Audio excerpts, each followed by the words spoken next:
So yan mga katunay, na imbitahan po tayo sa Thanksgiving dinner ni Senator Bongo, no?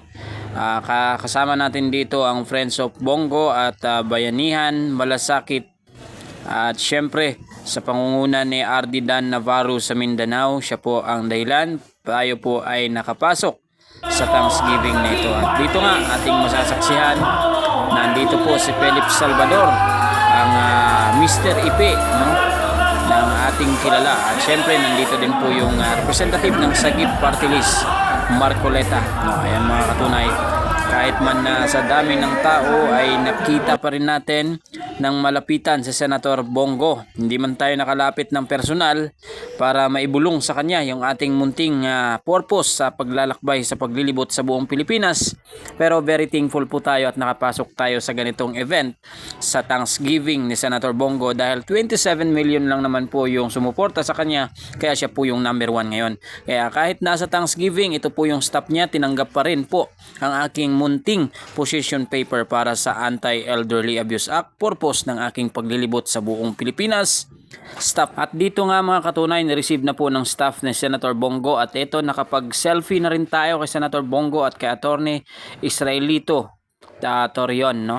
Yan mga katunay, at nandito din po si Sir Greco ng Bisaya Youth Party List, at nandito din po yung old school content creator vloggers at iba pang mga content creator. Nandiyan po, nakapag-selfie po tayo sa kanila. Ayan mga katunay, at nandito din po yung member ng PDP representative at ng ABP, no, at si Philip Salvador at si Agbayani, no, ang kumanta ng Magbongo Bongo na, at si Koki ni Mocha nandyan po, si Ate Melvi, si Vintag at asawa ni Ate Melvi nandyan din po. At eto nga mga katunay, si Sir Jimmy Bundok, no, nakamit din natin. Asset Direct, nandito din sa Direct. At syempre ang mga news anchor ng PDP at ng ASMNI. At ito yung tarpaulin ni Senator Bongo. At syempre hindi mawawala si Manong Chavit Singson. Si Manong Chavit Singson lang naman po yung number 1 na bansag ng The King of Ilocandia, no? Ang Ilocanong mabait, hindi kuripot, Manong Chavit Singson. At nandito din po ang Ako Ilocano Party List representative kasama ni Manong Chavit Singson. At dito nga nakapag-picture na ako sa kanya from the plastic picture in Baluarte sa Vigan City and actual picture sa Thanksgiving ni Senator Bongo. Manong Chavit Singson ang founder ng VBank. Ayan mga katunay, standby and stay tuned.